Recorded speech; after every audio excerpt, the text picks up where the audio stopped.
On the evening of September 9, 2013, 12-year-old Rebecca Sedgwick climbed atop a water tower that was located at an abandoned concrete plant. Rebecca was a victim of cyberbullying. After months of torment from 15 girls at school, she decided to heed the remarks of her classmates and ended her own life by jumping from a tower. Guadalupe Shaw was the ringleader of the group of girls that tormented Rebecca. Shaw and another girl found responsible for Sedgwick's death were arrested and charged with a third-degree felony of aggravated stalking. Rebecca is only one of dozens of suicides that has occurred in the last 3 years and has been attributed to cyberbullying. This has raised the question of whether or not the First Amendment protects this type of speech.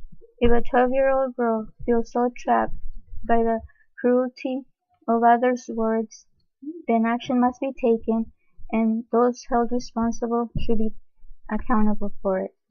If someone is found responsible for cyberbullying that causes serious injury, they should not be protected under the First Amendment's right of freedom of speech, and they should be accountable for their actions.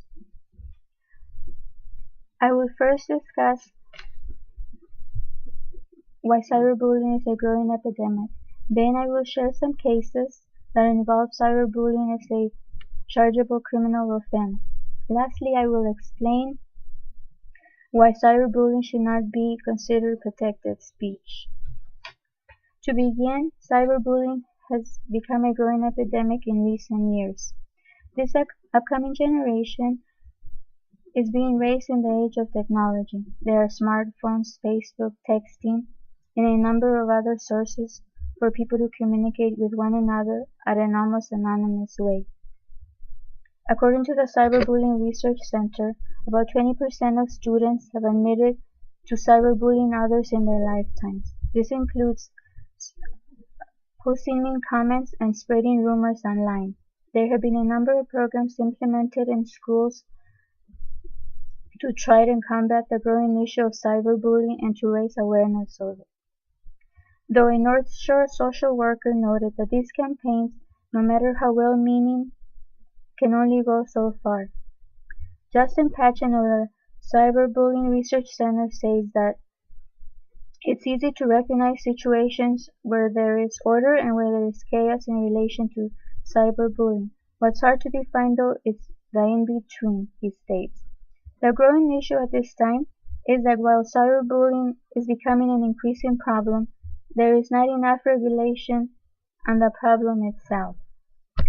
As cyberbullying increases, so does the presence of cases in relation to the growing problem. According to the Cyberbullying Research Center, there are now 49 states that have anti-bullying laws. Currently, New York has the strictest laws on cyberbullying after Jamie Rodemeyer, a Buffalo freshman, committed suicide after being relentlessly bullied for being gay. New York decided to put more responsibility on the schools by requiring teachers to report any incidents of online bullying to an official within 24 hours. The biggest problem is that no one has a clear definition as to what strictly constitutes as punishable cyberbullying.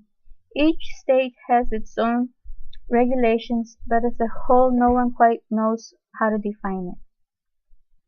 In the case of Rebecca Sedgwick, the 2 girls that were arrested were later released, and officials decided that they would undergo treatment to help them become more productive citizens.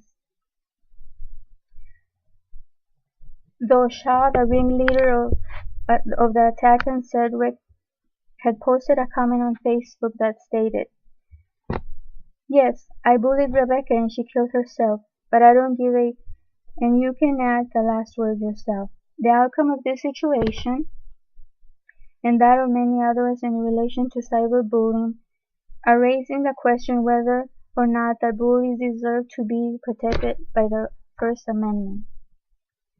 Now that you know about some of the reasons why cyberbullying is such a huge issue, It's also important to understand why this type of speech should not be protected under the First Amendment.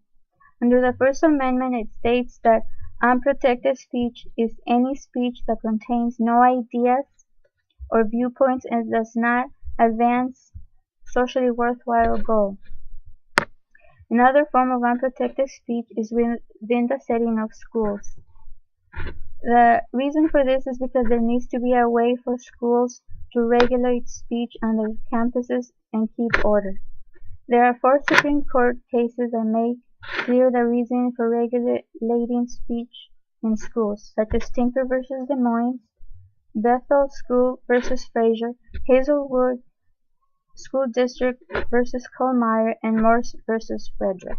The problem with these cases, though, is that they do not provide a clear definition for when or how to apply regulations to speech, especially when the speech is related to the Internet.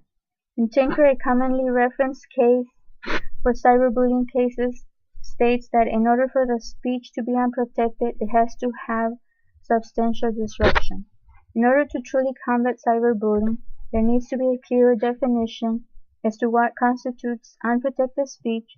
Not only that, but there needs to be a clear and definitive set of punishments for those who are found cyberbullying. Cyberbullying is an increasing problem with the growth of technology. It can cause serious injury to victims, even reaching to the extent of suicide. In order for there to be a greater hold on the problem, there needs to be stricter and clearer regulation on what kind of speech is protected or not. Rebecca Sedgwick, Tyler Clementi, Ryan Halligan, Megan Meyer. These are just a few names in the growing number of teens that are taking their lives after being victims to cyberbullying. This is an epidemic. It's a problem that's only growing, and if you want to see an end to it, then we need to start by defining what it is and hold people accountable for their actions. As a parent, cyberbullying worries me a lot.